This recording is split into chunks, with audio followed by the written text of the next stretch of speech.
Bonjour à tous et bienvenue cette semaine pour un nouvel épisode de la Van Life en camion. Vous avez été nombreux à apprécier ces vidéos, vous avez fait beaucoup de commentaires. On a abordé le thème la semaine dernière de la résine composite, on a abordé les faux châssis, les différents faux châssis, on a abordé aussi les réservoirs d'eau, l'hivernage.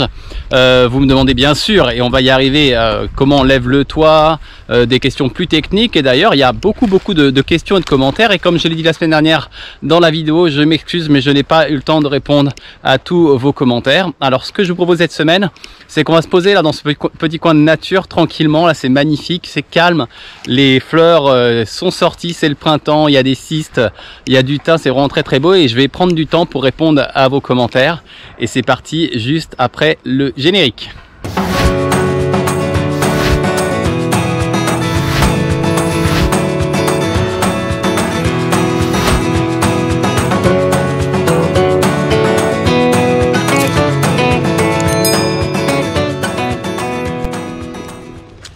Question de Road AS, c'est quel type de véhicule? Alors Monster, c'est un ancien camion de l'EDF qui a été construit en 1999 par l'entreprise qui est près de Valence, qui s'appelle Thomas Constructeur. C'est un camion de travaux, c'était une grue en fait pour aller travailler sur les lignes à haute tension. C'est un camion avec une cabine Renault et il fait 270 chevaux et 15 tonnes 5 de PTAC. Voilà pour les informations que je peux vous donner.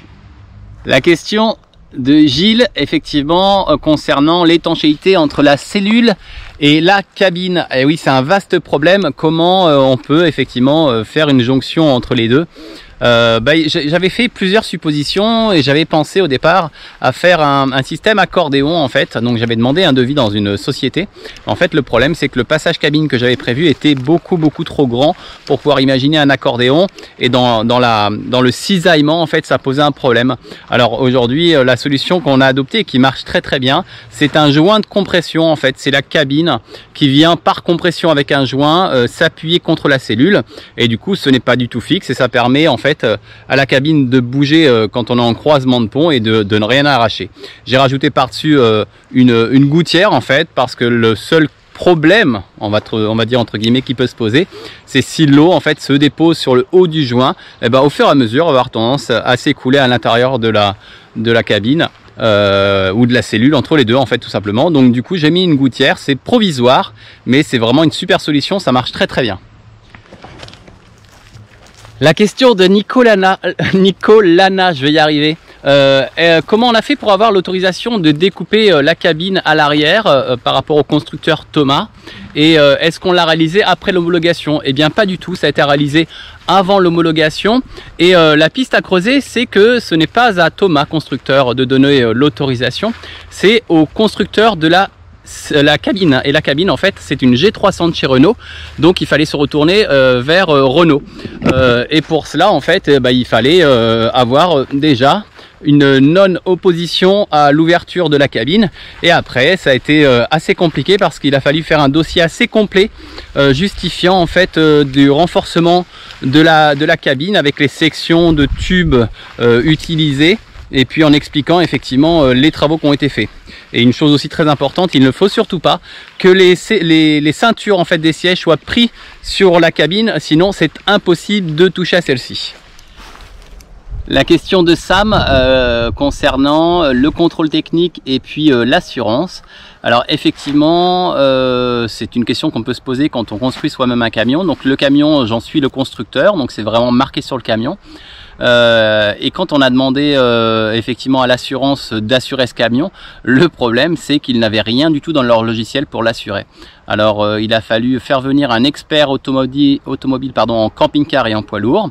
Il a fait le tour du camion, il a pris toutes les factures d'achat de matériel, toute la transformation, il a tout visité, il a tout chiffré, et en fait il nous a fait un dossier complet sur le camion avec une valeur estimée du camion à 135 000 €. Concernant le contrôle technique, ça ne pose aucun problème, donc il a lieu tous les 2 ans parce que le camion a été classé, donc homologué par l'Adréal en VASP autocaravane. Donc en fait il n'y a aucun problème au niveau de la transformation, il passe au contrôle technique poids lourd et ils n'ont pas du tout à vérifier ce qu'il y a à l'intérieur, ils vérifient juste tout ce qui concerne la technique même du camion. La question de Patricia qui concerne en fait les barres qu'il y a sur la vitre arrière du camion, sur la fenêtre. Elle a dû voir ça effectivement dans l'une de nos vidéos de présentation. Effectivement, il y a 3 barres qui ont été posées en Albanie juste après le vol de nos vélos. En fait, on a commencé à se dire que c'était pas bien sérieux et du coup j'ai imaginé ce système. Comme l'encadrement est fait en métal, et bien je suis allé rapidement me procurer des barres, je les ai coupées et je les ai ajustées là pour que personne puisse rentrer par cette fenêtre dans le camion. C'est un peu le point faible, les fenêtres sur ce camion. Donc du coup j'ai renforcé la sécurité en posant 3 barres que je dois d'ailleurs peindre dans les prochains jours quand on sera déconfiné et que je pourrai m'approvisionner en peinture. Question, j'ai failli tomber. Question de Olivier sur l'homologation des places arrière et du passage cabine. Le passage cabine, on vient déjà d'en parler.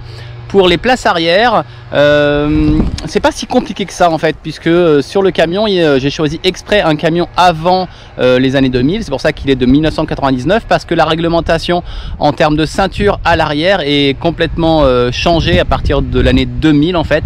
Donc du coup, on n'a pas besoin de demander de crash test, on n'a pas besoin de demander d'homologation particulière, mais il faut surtout ne pas mettre de ceinture, en tout cas au moment de la vérification de l'homologation, à l'arrière.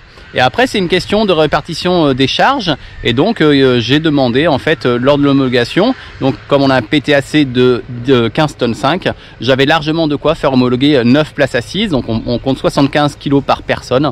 Donc, on était vraiment large. Du coup, j'ai demandé ces places et j'ai installé des places, 4 places juste derrière le conducteur et puis 3 autres places à l'arrière du véhicule dans le canapé.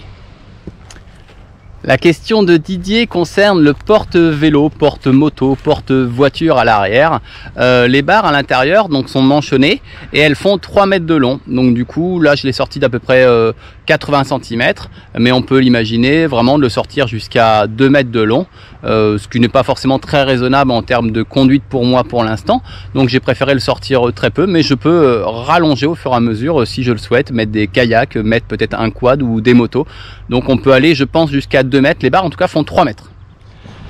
Une petite réflexion d'Hubert concernant le poids des roues des véhicules 4x4. Dans la vidéo où je vous montre ma cachette secrète, je vous dis que la roue fait 200 kg. Elle fait pas tout à fait 200 kg, effectivement, elle ne fait pas non plus 100 kg. Et je sais que ça en a énervé certains même de familles connues ont démonté leur roue, la jante, etc. pour voir combien ça pesait. Et en fait, le résultat, c'est plutôt entre 180 185 kg, ce qui n'est pas rien à monter tout seul. Donc, on est à peu près dans les 200 kg si on arrondit.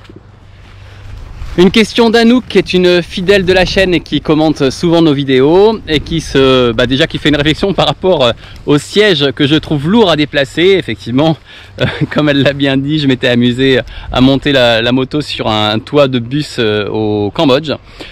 Et se demande, puisque j'ai transformé en fait mon système d'eau, où vont les eaux? Eh bien, les eaux, je les ai transformées le système d'eau grise, j'ai transformé ça rapidement pendant le confinement et j'ai maintenant un réservoir. Alors c'est provisoire, on va dire, hein, c'est un test sous le véhicule qui me permet de recevoir les eaux grises. Un commentaire de Tanou qui me demande si j'ai un diplôme de routier. Ou si j'ai passé mon permis C. Alors j'adore conduire les véhicules, aussi bien 4x4, moto, ULM, bateau, j'ai pas fait. Mais non, je suis pas du tout routier, j'y connais absolument rien et je le dis souvent en poids lourd.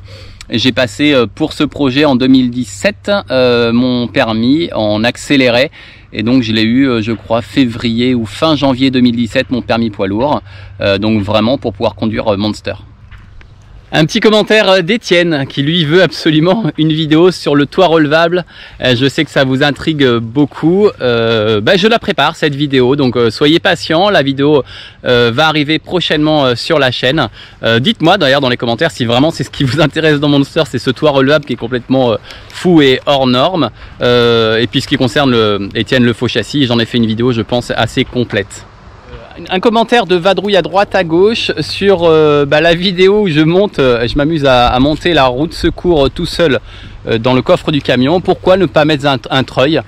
Effectivement, pourquoi ne pas mettre un treuil? C'est tout simplement parce que quand on est parti, je l'avais dit, le camion ne serait pas fini.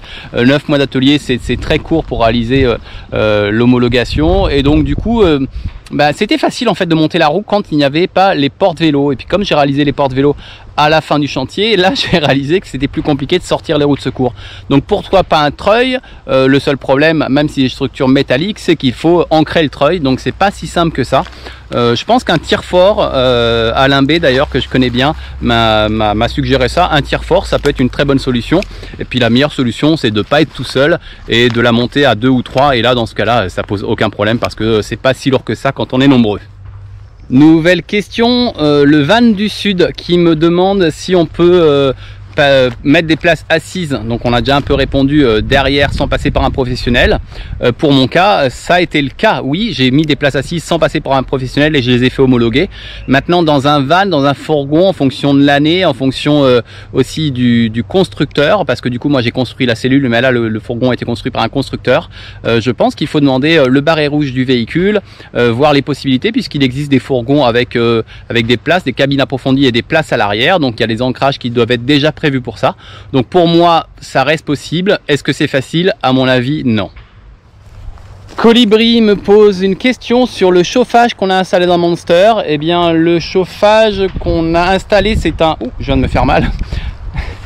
Le chauffage qu'on a installé c'est un Webasto AirTop 2000 en 12 volts avec un convertisseur puisqu'on est en 24 volts. Pourquoi 12 volts? Parce que c'est le seul qui accepte un kit altitude. Donc comme on avait prévu d'aller en altitude, j'ai préféré mettre ça et pas être en panne quand on est en montagne et qu'on se dit ah dommage, c'est là qu'on aurait besoin du chauffage. Honnêtement le chauffage j'en suis super content, ça marche très bien, mais honnêtement je l'allume pas très souvent. Ça chauffe très vite à l'intérieur de la cellule et je me demande si on n'aurait pas pu s'en passer. Question de Lolo sur la surface du camion. Alors le camion, la cellule, elle fait 6,40 m par 2,48 m au niveau extérieur. Donc ça fait 2,33 m, 2,30 m intérieur. Plus l'étage, donc ça fait 2 fois cela. Plus l'intérieur, la partie conducteur et au-dessus la capucine avec une chambre d'amis. Je dirais qu'on a entre 30 et 35 mètres carrés de superficie. C'est très grand et c'est top pour une famille de 4 ou de 6 ou de 8 ou 9. C'est la fin de cette vidéo, j'espère que j'ai bien répondu à toutes vos questions. Si vous avez de nouvelles questions, n'hésitez pas à me les poser, ça m'a fait extrêmement plaisir de partager ça avec vous. On se retrouve la semaine prochaine, donc mardi pour la vidéo évasion. Je vous emmène entre Hue et Hoi An, vous allez voir c'est vraiment magnifique. En attendant, si vous êtes abonné, ben c'est super, je vous félicite, restez sur la chaîne, il y aura encore plein de vidéos. Si vous n'êtes pas abonné, allez-y, cochez abonné, la petite cloche pour recevoir toutes les notifications. Et puis je vous dis à la semaine prochaine. Ciao tout le monde.